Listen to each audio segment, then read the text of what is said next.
শহীদ মেহরাব ওমর ইবনুল খাত্তাব। কি বলেন, দারুণ নাম না? খুব সুন্দর না? শহীদ মেহরাব ওমর ইবনুল খাত্তাব রাদিয়াল্লাহু তাআলা আনহু। মেহরাবের মধ্যে তিনি শহীদ হয়েছিলেন। এটি আরবি বই, আরবির থেকে উর্দু হয়েছে। এটি বাংলায় ছিল না, আল্লাহর মেহেরবানি এটা বাংলাও হয়ে গেছে, আলহামদুলিল্লাহ বলেন। শহীদ মেহরাব ওমর ইবনুল খাত্তাব, আল কোরআন একাডেমি, লন্ডন। হযরত ওমর রাদিয়াল্লাহু তাআলা আনহুর এই বহুল বিশাল জীবনী গ্রন্থ বের করে বাংলা ভাষীদেরকে কৃতজ্ঞতা পাশে আবদ্ধ করেছে, আলহামদুলিল্লাহ বলেন। আপনারা কিনবেন, এখানে লাইব্রেরির সমূহতে এসে গেছে, কিনবেন, হযরত ওমর সম্পর্কে জানবেন। হযরত ওমর রাদিয়াল্লাহু তাআলা আনহু অন্ধকার রাত্রে একদিকে যাচ্ছিলেন, পেছনে কিছু লোক ছিল। হঠাৎ করে তিনি প্রশ্ন করলেন, আচ্ছা তোমাদের মধ্যে কেউ কি বলতে পারো কোরআনে কারীমের মধ্যে সব থেকে হতাশাব্যঞ্জক আয়াত কোনটি? অন্ধকারের ভেতরে একজনে জবাব দিলেন, ফামান ইয়ামাল মিসকালা যাররাতিন খায়রান ইয়ারাহ ওয়া মান ইয়ামাল মিসকালা যাররাতিন শাররান ইয়ারাহ। এর অর্থ হলো, যদি কেউ যারা পরিমাণ, সরিষা পরিমাণ ভালো কাজ করে কিয়ামতে সেটা দেখতে পাবে, আর যদি সামান্য সরিষা পরিমাণ গুনার কাজও করে, খারাপ কাজ করে, সেটা দেখতে পাবে। এই আয়াতটি যখন নাজিল হয়, সূরা যখন নাজিল হয়, হযরতে আবু সাঈদ খুদরি রাদিয়াল্লাহু তাআলা আনহু তিনি রাসূলুল্লাহকে প্রশ্ন করলেন, ইয়া রাসূলুল্লাহ, আল্লাহ যে আয়াত নাজিল করলেন, কিয়ামতের দিন আমি কি আমার এমনকি ছোট্ট পাপও কি দেখতে পাবো? আল্লাহর নবী বললেন, আল্লাহ বলেছেন অবশ্যই দেখতে পাবা। হযরত আবু সাঈদ খুদরি রাদিয়াল্লাহু তাআলা আনহু চিৎকার করে কেঁদে উঠলেন, বললেন, তাহলে তো আমি মরেই যাব, আমার ছোট্ট পাপটাও যদি আমি দেখি কিয়ামতে, আমি তো মরে যাব।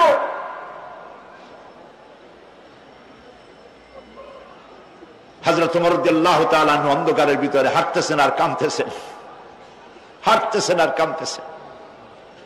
কিছু দূর অগ্রসর হয়ে তিনি প্রশ্ন করলেন, আচ্ছা কেউ কি বলতে পারো কোরআনে কারীমের মধ্যে সব থেকে আশাব্যঞ্জক আয়াত কোনটি? পেছন থেকে অন্ধকারের ভেতর থেকে আওয়াজ এলো, লা তাকনাতু মির রাহমাতিল্লাহ, আল্লাহর রহমত থেকে, দয়া থেকে নিরাশ হয়ে যেও না, হতাশ হয়ে যেও না। হযরত ওমর কাঁদতে কাঁদতে জিজ্ঞেস করলেন, তোমাদের মধ্যে আব্দুল্লাহ ইবনে মাসউদ আছে নাকি? হযরত আব্দুল্লাহ ইবনে মাসউদ বললেন, আমি তো বললাম, আমি তো বাদ দিলাম।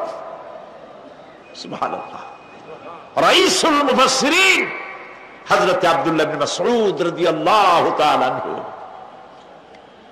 তার পা খুব ছোট ছিল। হাদিস শরীফে এসেছে, সাহাবীরা তার পা দেখে একটু মুস্কি মুস্কি হাঁটতেছিল, এত ছোট পা। নবী করিম সাল্লাল্লাহু আলাইহি ওয়াসাল্লাম বললেন, আব্দুল্লাহ ইবনে মাসউদের পা ছোট দেখে হেসো না, কিয়ামতের দিন আব্দুল্লাহ ইবনে মাসউদের ছোট্ট পাটা উহুদ পাহাড়ের চাইতে ওজন বেশি হয়ে যাবে। সুবহানাল্লাহ, সুবহানাল্লাহ। প্রিয় ভাই সব, এই হচ্ছে নবী করিম সাল্লাল্লাহু আলাইহি ওয়াসাল্লাম। তিনি মানুষের সামনে এসব কথাগুলি পরিষ্কার করে বলে দিয়েছেন। সেদিন কোন উপায় থাকবে না, সেই কিয়ামতের মাঠ। واتقوا يوما لا تجزي نفس عن نفس شيئا ولا يقبل منها شفاعة ولا يؤخذ منها عدل ولا هم ينصرون। সেদিন কেউ কারো সাহায্যে এগিয়ে আসবে না। প্রিয় ভাই সব, অসহায়, এর ইংরেজি হচ্ছে হেল্পলেস। সেদিন গত শুক্রবার এক পুলিশ সমাবেশে আমার জুমার খুতবা ছিল, কয়েক হাজার পুলিশ ছিল সেখানে। আমি আলোচনার মধ্যে এই আলোচনাটা সেখানে আসলো।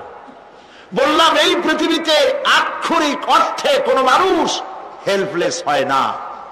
অসহায় হয় না।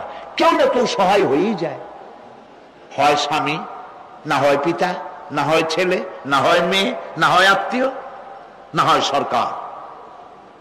কেউ না কেউ সহায় হয়েই যায়। একেবারে হেল্পলেস এটা পৃথিবীতে হয় না।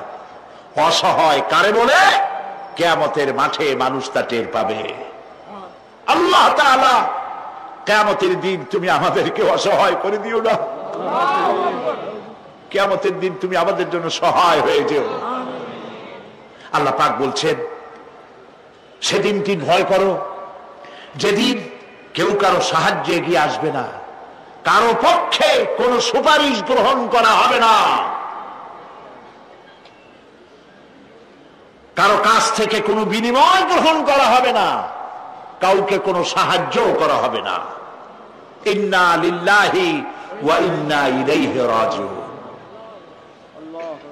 আল্লাহ রাব্বুল আলামিন বলেন, লান তানফাকুম আরহামাকুম ওয়ালা আওলাদুকুম ইয়াউমাল কিয়ামা। কিয়ামতের দিন তোমাদের আত্মীয়-স্বজন, তোমাদের সন্তান সন্ততি তোমাদের জন্য কিছু মাত্র কাজে লাগবে না। ইয়াউমা ইয়াফিরুল মারউ মিন আখিহি ওয়া উম্মিহি ওয়া আবিহি ওয়া সাহিবাতিহি ওয়া বানিহি। সেদিন মানুষ তার ভাই, মা বাপ, স্ত্রী ও সন্তান থেকে পলায়ন করবে। সেদিন প্রত্যেকে নিজ নিজ অবস্থায় পতিত হয়ে যাবে। পিতা তার সন্তানকে পরিচয় দেবে না, মা তার সন্তানকে চিনবে না, সন্তান তার মাকে চিনবে না। মানুষগুলি দৌড়াতে থাকবে, পালাতে থাকবে, কেউ কারো সাহায্য সেদিন করতে পারবে না। আমার প্রিয় ভাইয়েরা, সেই কিয়ামতে আল্লাহ পাক আমলনামা আল্লাহর আদালতে মানুষের সামনে পেশ করা হবে। পার্থিব জীবনে মানুষ যা কিছু করেছে কোন জিনিস লুকায় রাখতে পারবে না, সব প্রকাশ পেয়ে যাবে। কিয়ামতের পূর্বেই আল্লাহ রাব্বুল আলামিন সব কিছুকে রেকর্ড করে রেখেছেন। আবারও বলছি, আল্লাহ পাক কোনো কিছু গোপন রাখেন নাই। কিভাবে রেকর্ড করছেন? وَكُلَّ إِنسَانٍ أَلْزَمْنَاهُ طَائِرَهُ فِي عُنُقِهِ وَنُخْرِجُ لَهُ يَوْمَ الْقِيَامَةِ كِتَابًا يَلْقَاهُ مَنشُورًا। প্রত্যেকের ভালো মন্দ কর্মলিপি আমি তার গলায় ঝুলাই দিছি। আমি তার জন্য কিয়ামতের দিন একটি কিতাব ওপেন করে দেব, গলায় ঝুলানো আছে। আজ বিজ্ঞানীরা আবিষ্কার করেছে মানুষের শরীরের মধ্যে ডিএনএ এর কথা। এই ডিএনএ এর মধ্যে সে কেমন হবে, তার প্রজ্ঞা, তার মেধা ইত্যাদি সবকিছু ওর মধ্যে ডিএনএ এর ভিতরে বিজ্ঞানীরা খুঁজে পাচ্ছে। আল্লাহ পাক মানুষের গলায় একটা টেপ রেকর্ডার লাগাই দিয়েছেন। সুবহানাল্লাহ বলেন। সেই টেপ রেকর্ড আমার এই যে বক্তৃতা ভিডিওতে ধারণ করা হচ্ছে, টেপে ধারণ করা হচ্ছে, এই বুদ্ধিগুলি কে দিছে? আরে ভাই কথা বলবেন তো আল্লাহর নাম জোরে না। এই বুদ্ধি কে দিয়েছে? যে আল্লাহ বুদ্ধি দিয়ে আপনার আমার কথা রেকর্ড করাইতে পারে, সে আল্লাহ পাক আপনাদের আমার সাথে অদৃশ্য একটি টেপ রেকর্ড গলার মধ্যে ঝুলায় রাখছেন। এটা বিশ্বাস করবেন না? কিয়ামতের দিন এই রেকর্ড তার সামনে আল্লাহ পাক বলেন একটা কিতাব ওপেন করে দেব। তারপরে বলা হবে, ইকরা কিতাবাকা কাফা বিনাফসিকাল ইয়াউমা আলাইকা হাসিবা। তাকে বলা হবে, নিজের কর্মলিপি পড়ে দেখো, আজ তুমি নিজেই নিজের হিসাবের জন্য যথেষ্ট। পড়ো। কোথায় যাবা? জাহান্নামে যাবা না বেহেশতে যাবা? তুমি নিজেই তোমার হিসাব করার জন্য যথেষ্ট। সুবহানাল্লাহ। সেদিন কোনো সাহায্যকারী পাওয়া যাবে না, ওকালতি করার জন্য কাউকে পাওয়া যাবে না। বিশ্বাস করুন, বিশ্বাস করুন, কোন পীর সাহেব, কোন খাজা বাবা কিয়ামতের দিন আপনার আমার উপকারে আসবে না, আসবে না, আসবে না।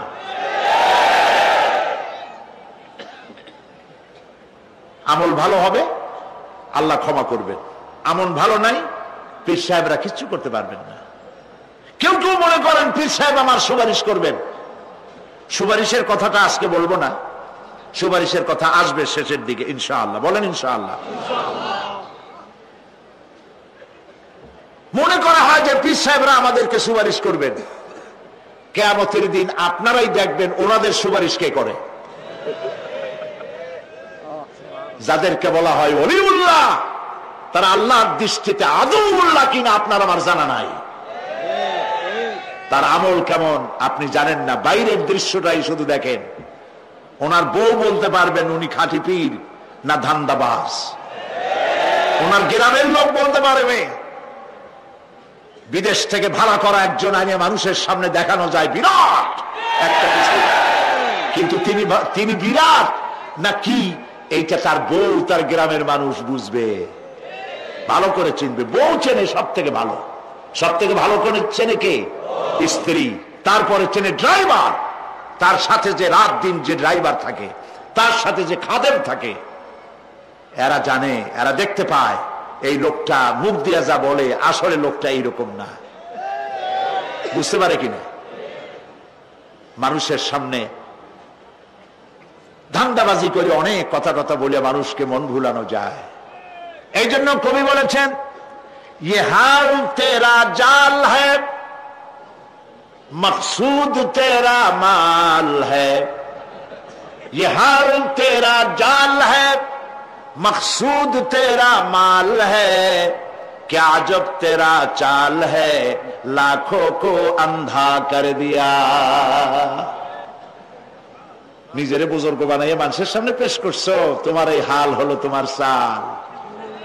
মানুষের পয়সা পকেটে ভরার জন্য এই কাম করতেছো, কেউ টের পায় না। আল্লাহ পাক ঠিকই টের পাচ্ছেন, ঠিক কিনা বলেন? আল্লাহ পাক ঠিকই টের পাচ্ছেন। বিশ্বাস করুন, কোন পীর সাহেব, কোন খাজা বাবা কিয়ামতের দিন মানুষের কোন উপকারে আসবে না। আল্লাহু আকবার। উপকার হবে কেবলমাত্র নেক আমল। ইয়া আইয়ুহাল্লাযীনা আমানু ওয়াবতাগু ইলাইহিল ওয়াসিলা। কিছু কিছু জাহিল লোকেরা এর তাফসীর করেছে, পীর ধরো, যার পীর নাই তার পীর শয়তান। কন নাউযু বিল্লাহ। যদি এটা সত্য হবে তাহলে ইমাম আবু হানিফার পীরকে, ইমাম শাফিঈর পীরকে, ইমাম আহমদ বিন হাম্বলের পীরকে, যারা এই কথা বলে তারা শয়তানের ওয়াসওয়াসায় নিমজ্জিত। ওয়াবতাগু ইলাইহিল ওয়াসিলা এর তাফসীর হচ্ছে আয় আমলে সালেহ, নেক কাজের ওসিলা ধরো। কি কাজের ওসিলা ধরো? নেক কাজের ওসিলা ধরো। কারণ কিয়ামতের দিন আল্লাহ পাক আরো পরিষ্কার করে বলছেন, লান তানফাকুম আরহামুকুম ওয়ালা আওলাদুকুম ইয়াউমাল কিয়ামাহ। কিয়ামতের দিন সন্তান সন্ততি আর সম্পদ কোনো কাজে লাগবে না, এগুলি কোনো উপকার হবে না মানুষের জন্য। আর সেখানে উৎকোচেরও কোনো কারবার চলবে না। এই পৃথিবীতে উৎকোচ দিয়ে অনেক কাম করা যায়, কিন্তু কিয়ামতে চলবে না। আল-ইয়াওমা লা ইয়ানফাউ মালুন ওয়ালা বানুন। সুবহানাল্লাহ, সুবহানাল্লাহ। যেখানে কিয়ামতের দিন ধন, সন্তান, সন্ততি কোনো কাজে লাগবে না।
কৌশল।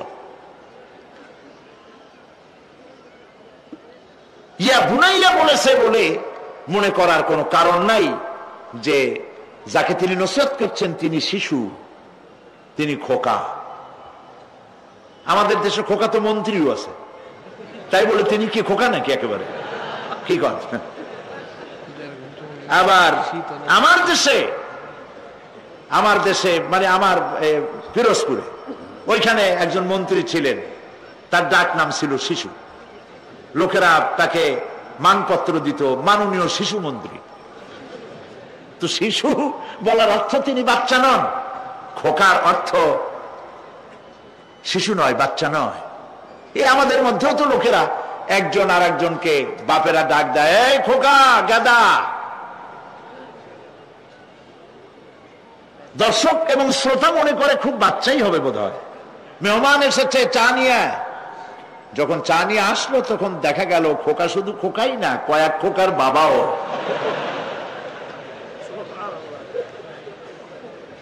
হযরত লোকমান যে নসিহত তার ছেলেকে করেছেন, বোঝার কোনো কারণ নাই যে তিনি ছোট। ছোট হলে এত বড় নসিহত বাচ্চাকে করা যায় না। তিনি যে নসিহত করেছেন তার লোড অনেক বেশি। কি নসিহত? হযরত লোকমান নসিহত করছেন, ইয়া বুনাইয়া ইন্নাহা ইনতাকু মিসকালা হাববাতিন মিন খারদালিন। ও আমার কলিজার টুকরা সন্তান, কোন জিনিস রেণুকার মতো, সরিষার দানার চাইতেও অনেক ছোট, ছোটর চাইতেও ছোট, পরমাণুর মতো ছোট্ট একটি জিনিস যদি ফাতাকুন ফি সাখরাতিন, যদি তা কোন প্রস্তর খণ্ডের মধ্যে যদি আত্মগোপন করে থাকে, কোন মরুভূমির মধ্যে যদি হারিয়ে যায়, আও ফিস সামাওয়াতি, অথবা অন্তরিক্ষে কোন গ্রহ অভ্যন্তরে যদি লুকিয়ে যায়, অথবা সেটা যদি আও ফিল আরদি, অথবা জমিনের কোন পরতে যদি লুক্কায়িত থাকে, ইয়াতি বিহাল্লাহ, আল্লাহ রাব্বুল আলামিন একটি সরিষার 1000 ভাগের 1 ভাগ, একটি কণাও যদি হারায় যায় অন্তরিক্ষে, মহাশূন্যে, সমুদ্রের তলদেশে, মাটির কোন পরতে, আল্লাহ পাক অবশ্যই কিয়ামতে তা উপস্থিত করবেন। আল্লাহু আকবার। ইন্নাল্লাহা লতীফুন খাবীর, তিনি সূক্ষ্মদর্শী। সুবহান।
পাহাড়তলী রেল স্টেশন এখনো আছে না? পাহাড়তলীতে পাহাড়তলী রেল স্টেশন, ওয়েটিং রুমে গিয়ে বসছেন। ওইটা আপনার বাড়ি না, ট্রেন আসতে চলে যেতে হবে, ঠিক কিনা?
প্রিয় ভাই, সব থেকে বেশি মূল্য দিতে হবে দুনিয়া।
পৃথিবীটা হচ্ছে একটি সুন্দরী তরুণী তন্নি 16 কলায়